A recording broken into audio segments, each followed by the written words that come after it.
Galit na galit kayo kapag pinakialaman ng love life ninyo, ng magulang ninyo, ng nanay ninyo, ng tatay ninyo. Pero bago kayo magalit, ito ang tatlong dahilan kung bakit yung mama at papa ninyo nakikialam, lalong-lalo na kung bata ka pa. Una, kasi alam nila hindi dahil ayaw nilang sumaya ka, kundi nakikita nila kung paano ka pwedeng masaktan at malihis sa pangarap mo. Handa ka bang palitan ang panghabang buhay na tiwala ng panandaliang saya na ibibigay sa'yo? Dahil ang tukso, sarap sa simula, pero sumpa sa dulo. Ang tukso, hindi regalo. Bitag ito na magpapabagsak sa'yo. Handa ka bang palitan ang panghabang buhay na tiwala ng panandaliang saya na ibibigay sa'yo? Dahil ang tukso, sarap sa simula, pero sumpa sa dulo. Aanhin ko yung kasama ko kung paulit-ulit naman akong sinasaktan na hanggang sa dulo, wala akong matatanggap kundi sakit ng ulo. Guys, sa edad nyo na yan, kapag nagloko yung taong mahal ninyo, yung jowa ninyo, pakawalan ninyo. Marami pang tao na natitira sa mundo. Reminder lang, 8-point-something billion ang tao sa mundo. Huwag mong gawing mundo yung tao na niloloko ka at hindi ka kayang pahalagahan. Kapag kumagsak ka, hindi ibig sabihin tapos ka na. Ibig sabihin may kailangan ka lang matutunan. Kasi minsan, mas marami kang matututunan sa pagkatalo kaysa panalo. Failure builds your character. Ang taong hindi bumabagsak, hindi titibay. Yung sakit at hiya sa simula, yun din ang magiging dahilan ng lakas mo sa huli. Kasi every failure is shaping you into someone stronger. Mas lumalakas tayo. At panghuli, failures is temporary, but regret lasts forever. Kasi pwede kang bumagsak ngayon, pero bukas kaya mong bumawi. Pero kung hindi ka susubok dahil takot ka, habang buhay mo, dadalhin yung tanong na, paano kaya kung sinubukan ko? Paano kaya pag hindi ako natakot? Kasi failure fades, but regret never leaves. Huwag kayong matakot sumubok. Kasi kahit ilang beses kang bumagsak, kaya mong bumangon. Pero kung hindi ka susubok, doon ka siguradong talo. Kaya mga kabataan, huwag niyong isipin agad na kaaway ang magulang kapag pinapalo kayo.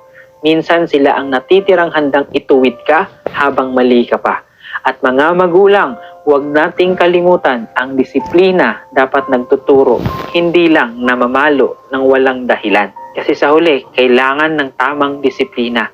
Yung sapat para matuto ang anak at sapat para maramdaman niyang mahal siya kahit pinapalo.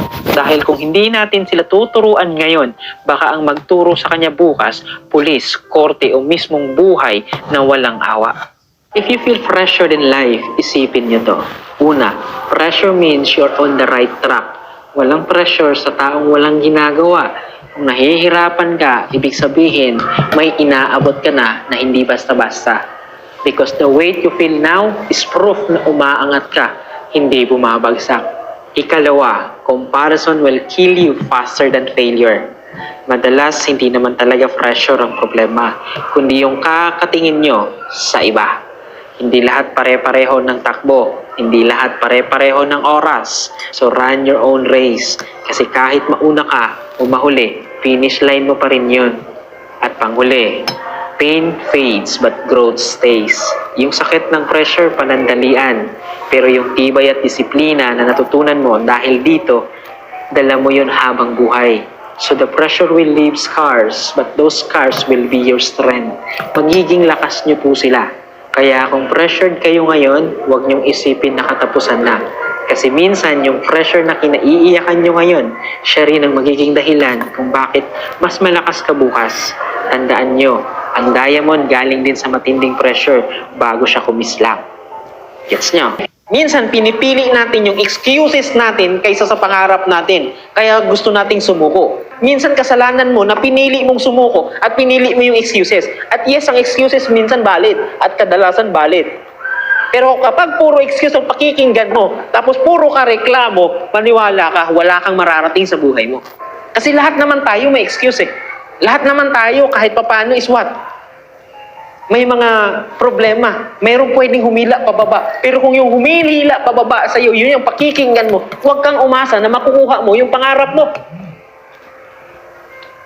So ulitin ko. Please, huwag masyadong makinig sa excuses ninyo.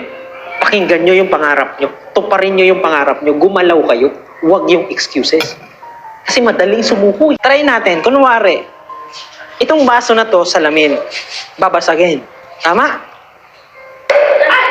Pag hinulog ko yung baso na salamin, anong mangyayari? Bababasag. Now, tatanungin ko siya, okay baso, anong gagawin ko sa'yo? Kunwari nabasag siya. Ano ang gawin ko para mabuo ka? Pwede ba?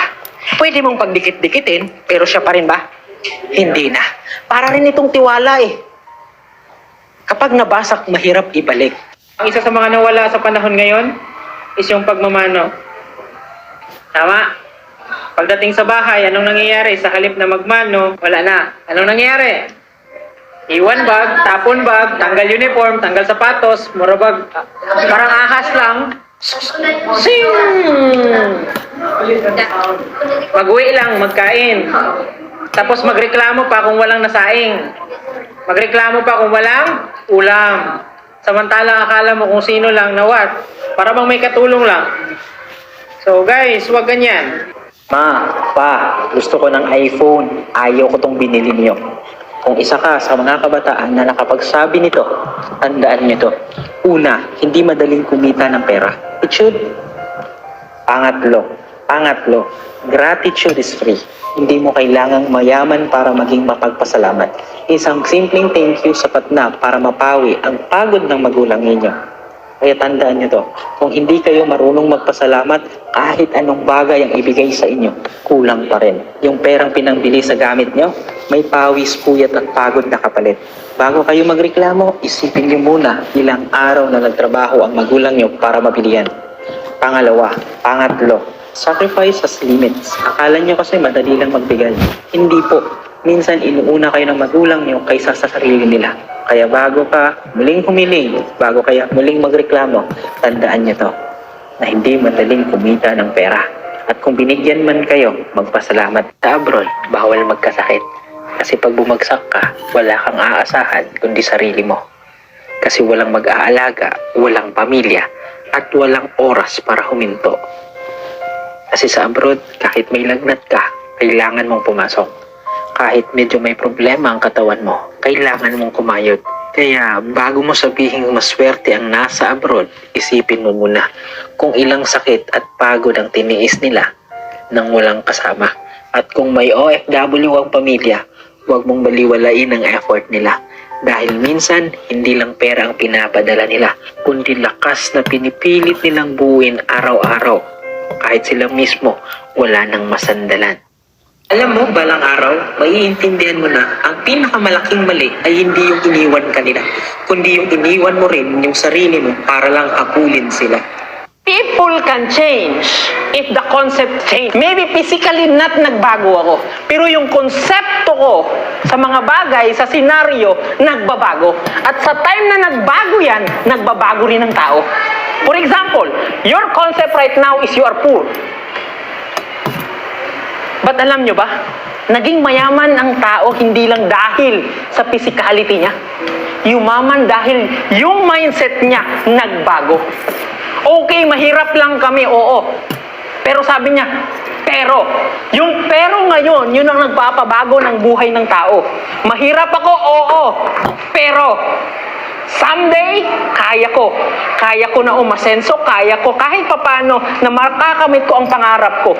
Doon na yun mismo. So, ibig sabihin, if your concept at yung paniniwala mo ngayon nagbago, nagbabago ka. Totoo ba daw na kapag lagi kang tumatawa, kadalasan ikaw yung may pinakamalalaking problema? Totoo hindi? At sa point of view mo lang, totoo siya hindi? True. So tama ako, may problema ka. At kadalasan wala ka ng choice kundi tumawa. Totoo ba daw na kapag lagi kang tumatawa, kadalasan ikaw yung may... Cheating is hindi aksidente. Choice yan palagi. Kasi kahit gaano kahirap ang relasyon, kahit gaano kalakas ng tukso, walang excuse para manakit ng taong nagmamahal ng sobra sa'yo. Kasi ang tunay na pagmamahal, pinipili ka araw-araw. At kung kaya niyang mangaliwa ngayon, kaya niya rin ulit bukas. Kaya kung mahal ka niya, kasi kung mahal ka talaga niya, pipiliin ka niya. Hindi lang ngayon, kundi palagi. Araw-araw. Pag bata pa, na nag-aaral pa, huwag mag-focus sa ibang tao. Mag-focus kayo sa sarili ninyo. Kasi pag nag-focus kayo sa sarili ninyo, kung ano yung makukuha ninyo, hindi kayo iwan yan. Para sa inyo yan. Pero pag nag-focus kayo sa ibang tao, hindi nyo alam kailan sila iiwan kayo. Hindi nyo alam kung hanggang sa dulo sila yung kasama ninyo. At ang nakakainis sa lahat, bakit sila? Yung jowa, yung syota, yung crush ang inspirasyon. Yung magulang na nagsasakripisyo buong araw para lang mapakain, mapaaral. Pero bakit hindi sila ang inspirasyon nyo? Asan ang konsensya nyo? Huwag nyong hanapin yung partner nyo. Unang-una, ngayon obsessed ka. Ngayon kasi obsessed ka, nagmamadali ka, ang problema magkakamali ka.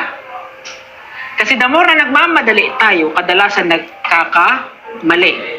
So kung ikaw obsessed na maghanap ng jowa, mag-obsessed na maghanap ng kapartner, ang problema ngayon, kahit hindi na tama yung napipili mo, okay na lang. Kasi bakit? Gusto mo. Second thing, bakit hindi ko sinasabi, hindi ko ina-advise na hanapin nyo? Alam niyo ang pinakamaganda? Buuhin nyo muna yung sarili niyo. Bago kayo mag-aspire ng mga tao na dapat na sa buhay nyo. Bakit? Isipin nyo to. Kapag ikaw naghanap ng tao na para sa'yo pero hindi ka pa buo, tapos yung tao na to tama na para sa'yo, ang problema ano? Masasayang yung relationship nyo. Kasi siya tama na, pero ikaw hindi pa.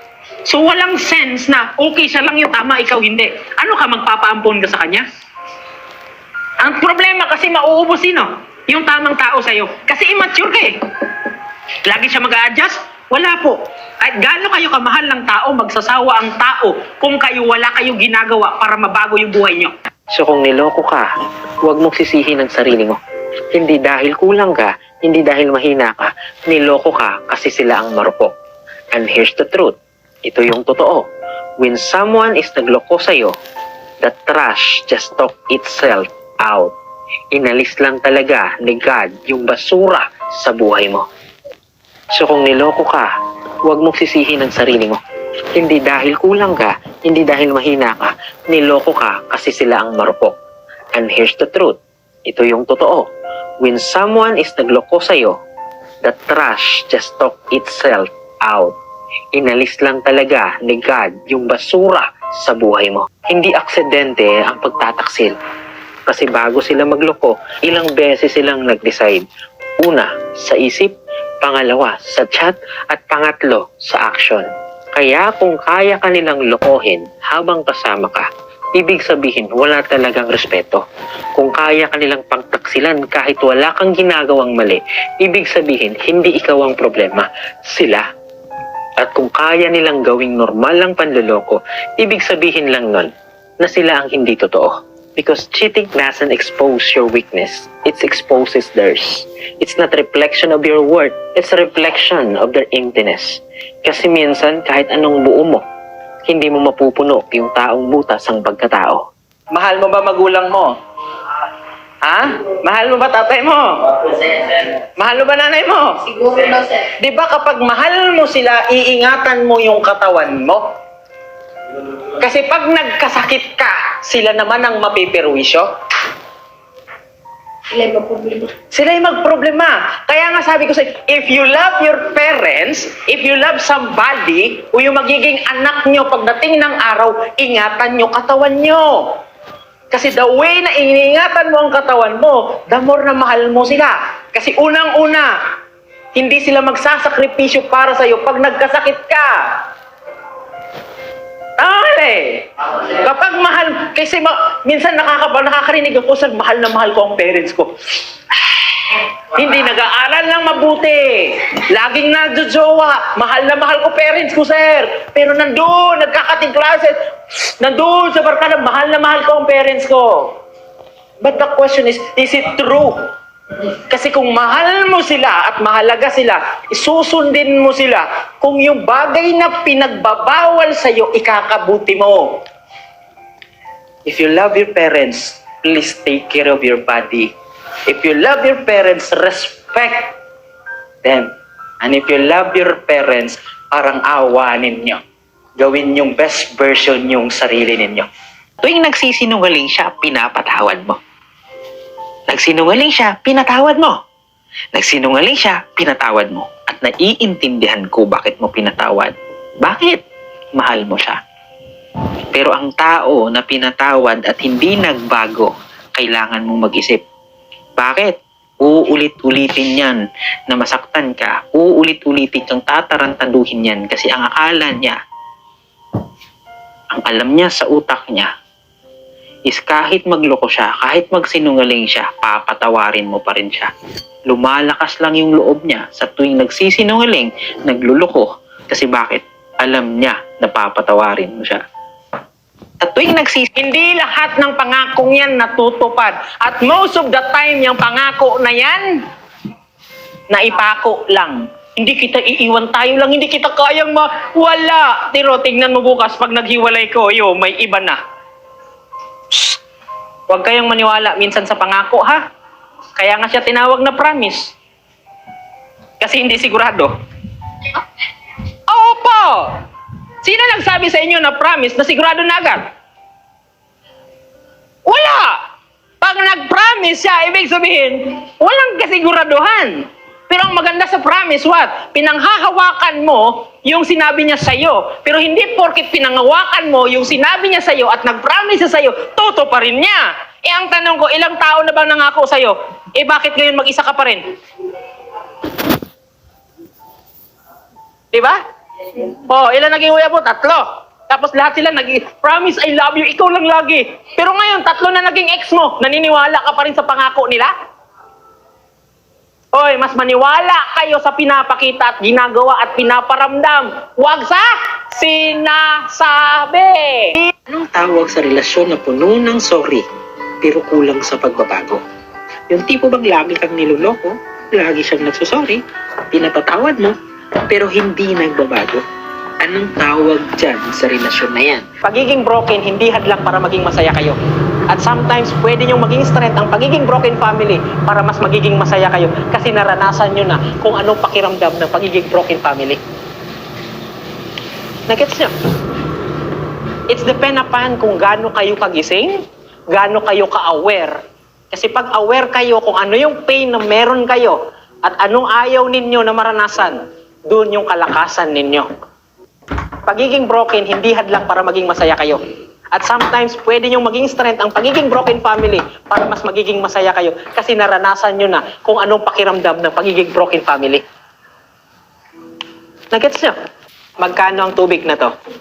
15. Magkano kaya ito sa hotel? Mahal! Nandyan sa 50, 80. Ngayon, magkano ang tubig sa eroplano? Magkano? Mas mahal sa eroplano. Bakit yung isang bottle na tubig magkakaiba ang presyo? Na dito sa kantin, 15 peso. Doon sa hotel, mas mahal ng konti. Malay mo, 50 peso. Bakit sa eroplano naging 100? Na same na tubig. Shh, ganun din kayo. Yung halaga ninyo, nakadepende kadalasan sa lugar kung nasan kayo. Kapag mahal ka, pag di ka pa ulit-ulit yung sinasaktan. Kapag totoo ang pagmamahal, hindi ka gagawin laging iiyak. Love will always challenge you. Yes, pero hindi na ito dapat sirain ng pagkatao mo. At tandaan mo, walking away from constant pain is not giving up. It's using the love you truly deserve.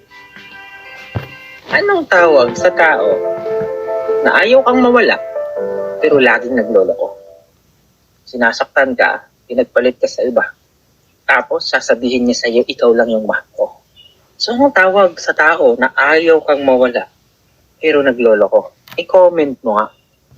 Kaya nga sinasabi namin sa inyo, your today's situation is not your final destination. Pero magbabago ang situation ninyo kung nagbago ang concept at pananaw ninyo. Kapag mahal mo, marunong kang mag-prioritize. Kapag may oras ka, ibigay mo muna sa kanya bago sa iba. Kapag may plano ka, isipin mo kung paano siya pwedeng isali. Kasi tandaan mo, love isn't giving what's left of your time. It's about making someone feel they come first. Tandaan mo lang, wala yan sa haba ng panahon. Kung ang tao manluloko talaga. Hindi control ang nagtatanong kung nasan ka. Tandaan nyo yan. Kung nasan ka, sino kasama mo, anong oras ka uwi, hindi yan pagkukontrol. Hindi rin yan selos. Hindi rin yan paghihigpit. Pag sinagot mo yung tanong na yan, ang tawag dyan, respeto. Respeto na alam mo kay may naghihintay sa'yo. Respeto na hindi mo ipaparamdam sa partner mo, panghuli lang siya sa buhay mo. Kasi kung nagmamahalan kayo, dapat klaro. Ang transparency ay respeto, hindi pagbibigay ng duda. Kung ayaw mo magpaliwanag, baka hindi respeto ang problema mo, baka commitment. Kapag naghihinala siya, tratuhin mo ng tama. Kapag nagdududa siya, iparamdam mo na may halaga siya. Tandaan mo, kadalasan kaya kanya pinag-iisipan kasi binibigyan mo siya ng dahilan. At tandaan mo rin, telling your partner where you are, who you are with, and what time you are coming home is not being controlled. It's showing respect. So if you have a dream, pwede niyong makuha. Pero you must ask yourself, align ba yung konsepto mo sa utak mo doon sa ginagawa mo at yung ginagawa mo align ba papunta sa pangarap mo? Kasi sinasabi ninyo, sir, gusto kong makapagtapos. Sir, gusto kong maging mayaman. Sir, gusto kong maging engineer. Pero ang ginagawa maghapon, walang inatupag kundi mag-chat sa uyab niya. If you want to get your dreams, please align your mind, your concept sa bawat bagay na ginagawa niya. Alang masaya yung mga abroad sa picture nila. Pero ang totoo, napapagod na sila. Kasi sa Pilipinas, maraming tao nakakala pag naka-abroad, ang saya-saya na bilang OFW. Kasi namamasyal, yung mga view, yung nagkakape, ipinopost nila. Pero alam nyo ba, yung bawat ngiti sa picture na nakikita natin, tinatabunan lang yung pagod, yung lungkot, at yung pangungulila na mayroon sila. Kasi araw-araw silang nagtatrabaho. Kasi ayaw nilang ipakita sa pamilya nila na pagod na sila, na gusto na nilang sumuko. Kasi nasa isip nila na parang wala silang karapatang mapagod kasi may umaasa. Dahil sa pagmamahal nila sa bawat pamilya nila, kahit pagod na sila, nagpapatuloy pa rin sila. Pero ang totoo, hindi lahat ng OFW na nakikita mo sa social media mo na masaya, totoo. Minsan, pagod na sila.